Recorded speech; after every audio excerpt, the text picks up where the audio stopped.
सभी श्रोताओं को सादर नमन। अगर आप बाबा साहेब भीमराव अंबेडकर के द्वारा लिखित पुस्तक लाइफ एंड मिशन को अक्षरशः अध्ययन करना चाहते हैं तो आप हमारे इस चैनल से जुड़ जाएं। और आज ये आपका 9वां एपिसोड है। तो इसमें हम पग पग पर जातीय अपमान के कड़वे घूंट पीने पड़े के बारे में जानेंगे कि किस किस तरह से उनके साथ अमानवीयता होती थी। स्कूल जाते समय भीम व आनंद राव को प्यास लगने पर एक सार्वजनिक कुएं से चुपके से पानी पीना पड़ता था। एक बार एक सवर्ण को इसकी खबर लग गई। भीम को वहीं कुएं पर पकड़कर जानवर की तरह बुरी तरह पीटा और फिर ऐसी हिम्मत ना करने की चेतावनी भी दी। जब रामजी सूबेदार सेना में नौकरी कर रहे थे उस समय भीम का जन्म हुआ था। वहाँ के फौज माहौल में और अबोध बालक होने के कारण भीम को छुआछूत का अनुभव नहीं हुआ, लेकिन रिटायरमेंट के बाद महू से सतारा आए तो वहाँ छुआछूत व जात पंथ के कड़वे घूंट पीने पड़े। एक दिन भीम अपने बाल कटवाने के लिए नाई के पास जाकर बोला कि बाल कटवाने हैं।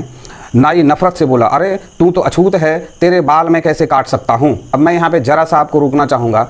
बार बार सवर्णों की बात की जाती है लेकिन नाई भी बाल काटने से इनकार कर जाते हैं, तो थोड़ा सा आपको अपने हिसाब से भी समझना होगा।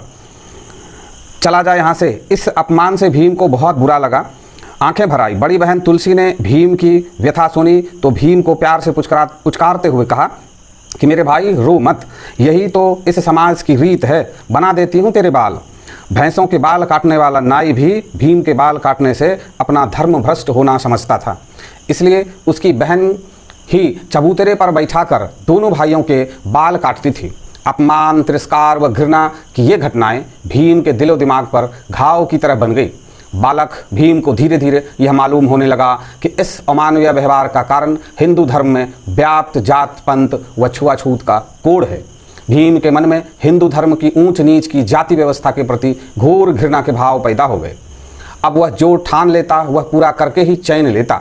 इस पर भीम अब इंग्लिश मीडियम की दूसरी कक्षा में आ गया था। स्कूल में प्रगति साधारण थी। स्वभाव से निडर, स्वतंत्र व एक हठ करने पर फिर पीछे नहीं हटता था। एक दिन स्कूल जाने के समय तेज बारिश हो रही थी। भीम ने तय किया कि वह ऐसी दशा में भी स्कूल जाएगा। भाई आनंद राव ने खूब समझाया लेकिन वह अपने जिद पे अड़ा रहा। आनंद राव भीम का बस्ता और टोपी लेकर स्कूल चला गया। भीम धोती और कुर्ता पहने हुए रास्ते में पूरी तरह से भीग गया और ऐसी तरबतर हालत में स्कूल पहुंच गया। वहां पांडसे नाम के ब्राह्मण अध्यापक ने भीम को पूरी तरह भीगे देखकर पूछा कि छाता क्यों नहीं लाया। मासूम भीम ने बताया कि एक ही छाता था, वह भी भाई लेकर चला गया। अध्यापक को दया आई और अपने बेटे के साथ घर भेजा और भीम को नहाने के लिए गर्म पानी व एक लंगोटी देने के लिए कहा। भीम खुश था कि चलो किसी तरह आज तो स्कूल से पीछा छूटा। भीम नहाया और लंगोटी पहनकर स्कूल परिसर के बाहर सीटी बजाते हुए मज़े से घूमने लगा। अध्यापक पांडसे ने देखा तो कक्षा की ओर बुलाया।